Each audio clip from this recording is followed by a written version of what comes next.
నా అక్షరాలు ప్రజాశక్తులు వహించే విజయ ఐరావతాలు. నా అక్షరాలు వెన్నెల్లో ఆడుకునే ఆడపిల్లలు. నా అక్షరాలు ఇది రాసింది మన మండపాక పంచాయతీలో పుట్టిన దేవరపల్లి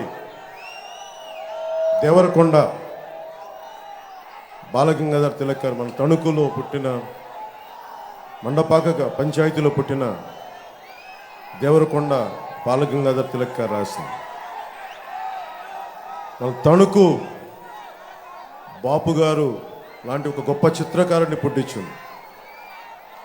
మన తణుకు నన్నయ్య ఇక్కడ యజ్ఞ యాగాదులు చేసి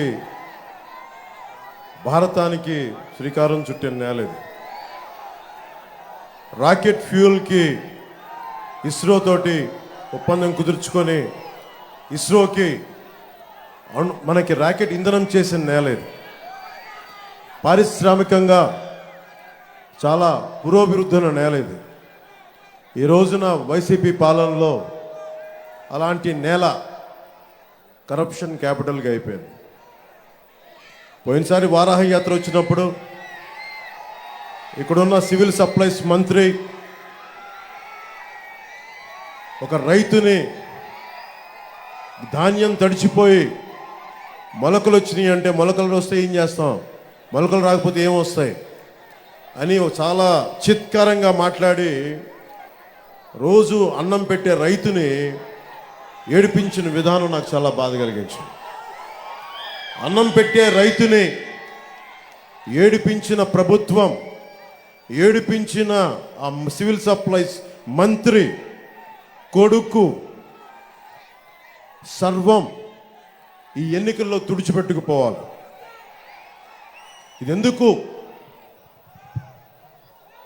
నేను అడుగుతున్నాను ఇదంటే, దశాబ్ద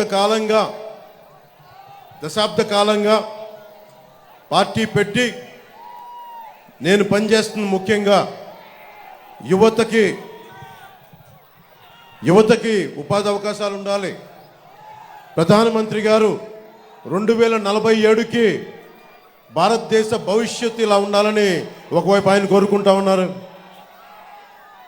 బలమైన నాయకులు, అనుభవం గల నాయకులు, ముఖ్యమంత్రిగా సుదీర్ఘ అనుభవం ఉన్న వ్యక్తి, 90 ఆఖర్లో 2020 విజన్ అని చెప్పి ఒక సైబరాబాద్ సిటీ లాంటి, మాదాపూర్ లాంటి సిటీకి రూపకల్పన చేసిన వ్యక్తి, దానికోసం శ్రమించిన వ్యక్తి. ఈ రోజున అది ఒక అబ్సల్యూట్ గ్రోత్ ఇంజన్గా అయిపోయింది. తెలంగాణకి విభజన జరిగినప్పటి నుంచి మనకు అన్యాయం జరుగుతూ ఉంది. మనలో మనం కొట్టుకోవడం కాదు, అందరం కలిపి కట్టుగా ఉండాలి. 2014 నుంచి మనకి పార్టీలు విడిపోకుండా ఉండాలి. ఎవరికాళ్ళు సొంతంగా చేస్తే మళ్ళీ దుర్మార్గులు రాజ్యాలు వెళ్తారు. 2014 నుంచి ఆ రోజు నేను ఇక్కడ శ్రమ పడతా ఉన్నాను. దాంట్లో భాగంగానే 2014లో అరివిల్లి రాధాకృష్ణ గారు మొట్టమొదటిసారిగా ఎమ్మెల్యేగా ఎన్నికయ్యారు. ఇది నేను కోరుకుంటుంది. మీకు ప్రభుత్వం చూడండి ఎలా ఉందో. పోలవరం ప్రాజెక్ట్ అయ్యిందని అడిగితే ఆ పోలవరం ప్రాజెక్ట్ ఇరిగేషన్ ముఖ్యమంత్రి డ్యాన్సులు చేస్తూ ఉన్నాడు. ఓలమ్మి తిక్కరేగిందా, ఒళ్ళంతా తిమ్మిరెక్కిందా అని చెప్పి ఇలాంటి పాటలకి డ్యాన్స్ ప్రాక్టీస్ చేస్తూ ఉంటాడు. రీహాబిలిటేషన్ ఏమైంది, పునరావాసం కల్పించారా లేదా అంటే, అబ్బని తెయ్యని దెబ్బ ఎంత కమ్మగా ఉందరో అబ్బా అని చెప్పి అతను దాని మీద డ్యాన్స్ ప్రాక్టీసులు చేస్తూ ఉంటాడు. మనకి మంత్రులు బూతులు తిట్టేవాళ్ళు, ఇక్కడ మంత్రిలాగా దాడులు చేసేవాళ్ళు, డ్యాన్సులు చేసేవాళ్ళు వైసీపీ క్యాబినెట్లో ఉన్నారు. ఇంతమంది ఈరోజు నేను మీకోసం చప్పట్లు కొట్టించుకోవడానికి రాలేదు. మీకోసం మేమందరం నిలబడడానికి వచ్చాం. ఇక్కడికి తగ్గాం మేము. చంద్రబాబు గారు తగ్గారు. ఒక బలమైన వ్యవస్థాపక బలం ఉండి కూడా ఆయన తగ్గారు. ముఖ్యంగా నేను ఇక్కడ తణుకు నియోజకవర్గం జనసేన అభ్యర్థిని ప్రకటించిన తర్వాత కూడా నేను తగ్గాల్సి వచ్చింది. ఎందుకు తగ్గాల్సి వచ్చింది అంటే ఇన్ని స్థానాలు గెలవాలి, ఓటు చీలిపోకూడదు. దాంట్లో భాగంగా మా అన్నయ్య నాగబాబు గారి సీటు కూడా అనకాపల్లి పార్లమెంట్ అభ్యర్థిగా ప్రకటించి కూడా మన భారతీయ జనతా పార్టీ కేంద్ర నాయకత్వం అడిగినప్పుడు దాన్ని నేను తీసుకొని మా అన్నయ్య గారికి కూడా క్షమాపణలు చెప్పి పెద్ద మనసుతో అర్థం చేసుకోమని నేను తగ్గాను. ఇవన్నీ ఎందుకు చేస్తున్నామంటే మీ భవిష్యత్తు కోసమే చేస్తున్నాం. ఇక్కడ ఆడబిడ్డల భద్రత కోసం ప్రతి ఒక్కరు రైతు బాగుండాలి, రైతు బాధపడకూడదు, రైతుకి అండగా ఉండాలి. ఈ రోజుకి మనం కోరుకుంటుంది బేసిక్ హెల్త్ కేర్. ఇక్కడ మనకి జిల్లాగా ఏర్పడిన తర్వాత హాస్పిటల్ ఏర్పాటు చేశారు. హాస్పిటల్ ఈ రోజుకి రోగి తిండి ఖర్చులకి 2 కోట్ల రూపాయలు ఇంకా బకాయిలు ఉన్నాయి, బకాయిలు తీర్చలేదు. దోపిడీ మీద దృష్టి ఉన్నవాడు ప్రజల అవసరాలకు ఏమాత్రం గుర్తిస్తారు వీళ్ళు. ఈ రోజున ఈ మే 13 వచ్చే ఎన్నికల్లో మీరు ప్రత్యేకమైన దృష్టి పెట్టండి. నేను మీ భవిష్యత్తు కోసం ప్రధానమంత్రి గారితో, చంద్రబాబు గారితో సుదీర్ఘమైన చర్చలు జరిపి ఈ చాలా కీలకమైన అలయన్స్ని పట్టుకొచ్చాం. మీ భవిష్యత్తు కోసం. నాకు అధికారం లేకపోతే నాకేం జరగదు, చంద్రబాబు గారికి అధికారం లేకపోతే ఆయన ఏం జరగదు. కానీ మీ భవిష్యత్తు, ఒక రైతుకి ధాన్యం మొలకలు పోతే మొత్తం కుటుంబం బాధపడిపోతే, తుడిచిపెట్టుకుపోద్ది, ఆర్థిక వ్యవస్థ చిన్నాభిన్నం అయిపోద్ది. 5 సంవత్సరాలు మీకు ఉద్యోగాలు ఇస్తానని చెప్పి డిఎస్సి నోటిఫికేషన్ ఇవ్వలేదు. మాట్లాడితే జగన్ క్లాస్ వార్ అని మాట్లాడతాడు. క్లాస్ వార్ అంటే అర్థం ఏంటి?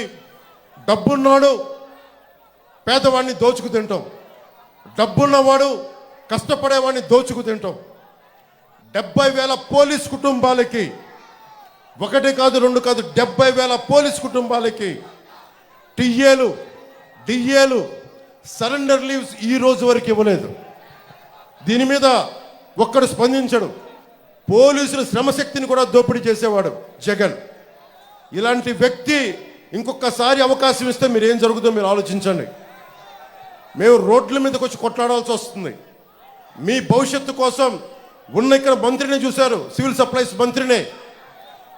కొడుకు ఒకవైపు, అతను అనుచరులు ఒకవైపు, కనీసం వాళ్ళ దోచుకున్న సొమ్ముతోటి కనీసం ఇక్కడ పరిశ్రమలు కూడా పెట్టలా.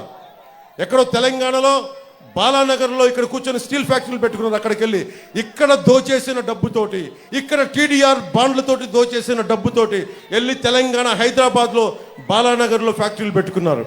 కనీసం అవినీతి డబ్బుతోటి కనీసం ఇక్కడ పరిశ్రమలు పెట్టినా కానీ కొద్దిమంది కనీసం ఉపాధి అవకాశాలను వచ్చిండే. వాడు కనీసం ఆ జ్ఞానం కూడా లేదు ఆ మనుషులకి. ఇది మీరు చాలా ఆలోచించి నిర్ణయం తీసుకోండి. మాకేమవ్వదు.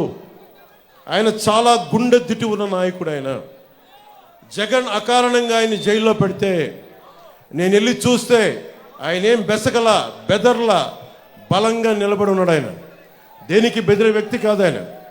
కానీ నాకు అనిపించింది, ఏదైతే మాట ఇచ్చానో 2021లో వైసీపీ వ్యతిరేక ఓటు చీలకూడదని చెప్పి నేను పదే చెప్పాను. అదే మాట మీద కేంద్ర నాయకత్వానికి తెలియజేశాను. నేను తగ్గాను. నన్ను కావాలంటే విమర్శించారు. ఎందుకు నిలబడ్డానంటే ఆంధ్రప్రదేశ్ యువత, ఆంధ్రప్రదేశ్ భవిష్యత్తు పాడవకుండా ఉండాలంటే నేను ఒక పిసరు తగ్గితే నేనేం తగ్గిపోను.